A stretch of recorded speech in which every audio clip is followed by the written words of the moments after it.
Hello there, it's good to be with you. Let's just take a few quiet moments together, stepping away from all the noise, and really sit with a beautiful and deeply comforting truth from God's Word. The heart of what we're looking at today comes from this incredible promise in Psalm 25, verse 14. The secret of the Lord is with them that fear him, and he will show them his covenant. Let's just let the weight and the warmth of those words settle in for a moment. You see, at its core, this verse is really an invitation into an incredible closeness with God. And so often it's right in the middle of life's storms that we truly realize just how much we need that closeness.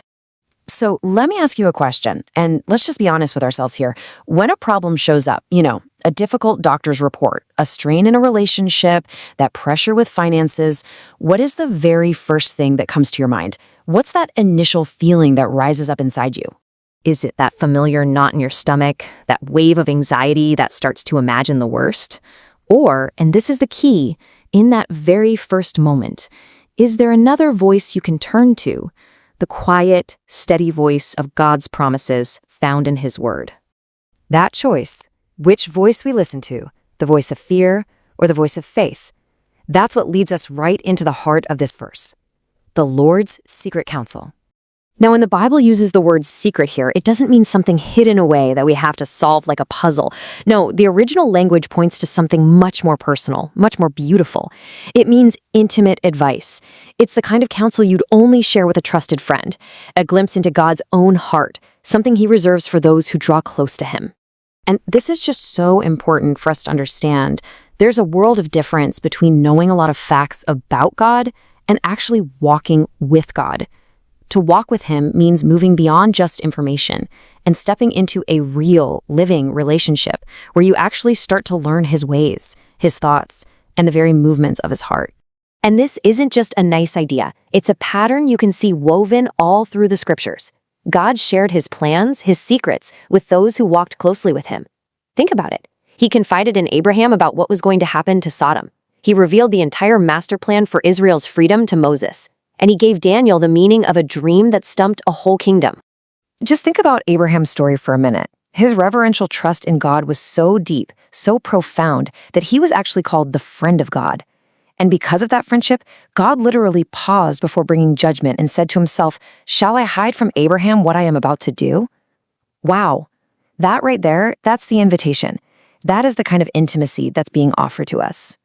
And you see, it's this friendship, this kind of secret counsel, that unlocks the second half of that amazing promise, that his covenant is made real.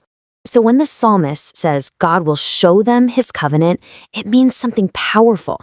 It means God takes his promises, written on a page, and he breathes life into them for you, personally. He makes them a living, tangible reality that you can actually feel and stand on, especially when the ground under your feet feels like it's shaking. And this is where the difference becomes so incredibly clear. When the storms of life hit, a person without this anchor is, naturally filled with fear, tossed around by uncertainty. But for the one who reveres the Lord, who leans into his covenant, something completely different is possible. A quiet boldness, a deep, settled confidence, a way to stand firm even when the wind is howling. Even when absolutely nothing on the outside has changed yet, a kind of supernatural confidence begins to rise up on the inside. It's a peace that your circumstances just can't explain. It's an assurance that doesn't come from your own strength, but comes directly from the heart of God himself. And this, my friend, is exactly what it means to have a faith that cannot be drowned. From that place of quiet confidence, you can stand right in the middle of your own storm and make a declaration of spiritual reality. You can say, "I have a covenant with God, and it will not let me drown." And that's not just wishful thinking. It's a statement of fact based on your relationship with him. Why can you be so sure of that? Because the covenant you're holding on to, it comes from a God who cannot lie. His very character is your ultimate security. His faithfulness is your anchor in any storm. So as we finish our time together, I just want to gently invite you to ask him this simple question, right in the quiet of your own hearts. Lord, in the middle of everything I'm facing today, what specific covenant, what personal promise are you showing me?